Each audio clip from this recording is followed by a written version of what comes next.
المكتب التعاوني للدعوة والإرشاد وتوعية الجاليات بمحافظة بدر.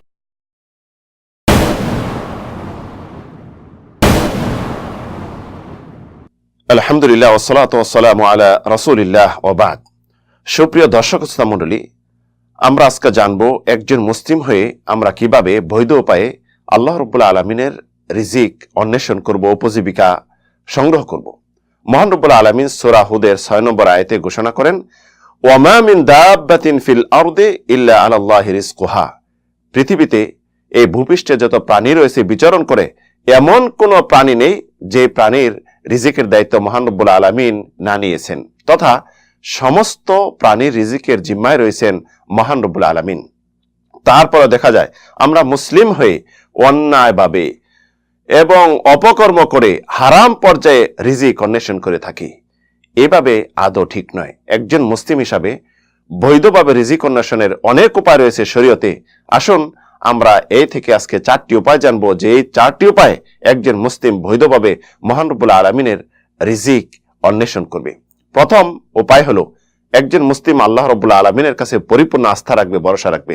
রাসূল সাল্লাল্লাহু আলাইহি ওয়াসাল্লাম ইরশাদ করেন, লাউ আন্নাকুম তাতাওয়াক্কালুনা আলাল্লাহি হাক্কা তাওয়াক্কুলিহি লা রাযাকাকুম কামা ইয়ারযুকুত তায়র তাগদু খিমাসা ওয়া তারুহু বিতানা।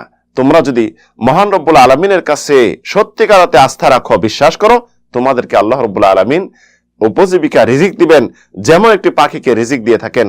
পাখি সকালে বাসা থেকে বের হয় খালি পেটে, আবার ফিরে আসে ভর পেটে। দ্বিতীয় উপায় হলো, একজন মুসলিম হিসাবে সর্বদা ইসলামের উপর কায়েম এবং দায়েম থাকবেন, সুপ্রতিষ্ঠিত থাকবেন, সামান্য পরিমাণ বিচ্যুত হবেন না।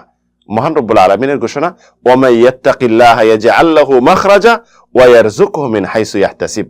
যে আল্লাহ রব্বুল আলামিনের উপর ভরসা রাখবে, আল্লাহর প্রতি বিশ্বাস করবে, আল্লাহকে ভয় করবে, আল্লাহ রব্বুল আলামিন তার পথ করে দিবেন এবং তাকে আশানাতীত, যেটা আশাও করতে পারছে না, এবং রিজিকের ব্যবস্থা করে দিবেন।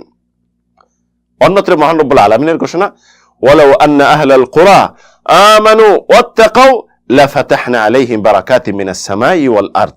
জনপদবাসী যদি আমার উপর বিশ্বাস, মহান রব্বুল আলামিনের ঘোষণা, যদি জনপদবাসী আমার উপর বিশ্বাস করত এবং আস্থা রাখত, তাকওয়া অবলম্বন করত, আমি তাদের জন্য আসমান এবং জমিনের বরকতের দরজা খুলে দিতাম। তৃতীয়, আসুন একজন মুসলিম হিসাবে সর্বদা আল্লাহর কাছে তওবা করবেন, ইস্তেগফার করবেন। মহান রব্বুল আলামিনের ঘোষণা, ফাকুল তুস্তাগফিরু রাব্বাকুম ইন্নাহু কানা তাওয়াবা। বলুন যে তোমরা তোমার প্রতিপালকের নিকট ক্ষমা প্রার্থী হও, তিনি অতিশয় ক্ষমাশীল। ইরসিলিস সামা আলাইকুম মিদরারা, তোমাদের জন্য আকাশ হতে পর্যাপ্ত বৃষ্টি বর্ষণ করবেন।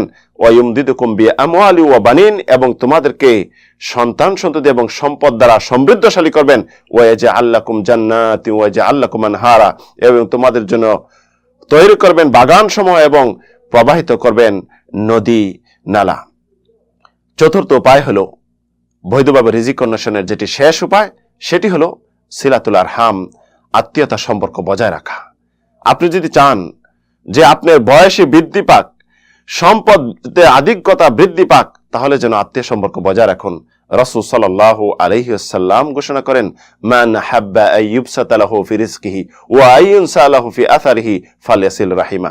কেউ যদি চায় যে তার রিজিকে আধিক্যতা, রিজিকের প্রশস্ততা এবং রিজিকে বরকত এবং বয়স বৃদ্ধি, বয়সে বরকত, তাহলে সে যেন আত্মীয় সম্পর্কে বজায় রাখে। তাই প্রিয় বন্ধুগণ, আসুন আমরা হারামভাবে সম্পদ উপার্জন না করে সঠিকভাবে ইসলামের যে বিধান রয়েছে, এই বিধানের উপর থেকে এই উপায়গুলি অবলম্বন করে আমরা রিজিক অন্বেষণ করি। আল্লাহ রাব্বুল আলামিন তৌফিক দিন। আমিন, আল্লাহুম্মা আমিন।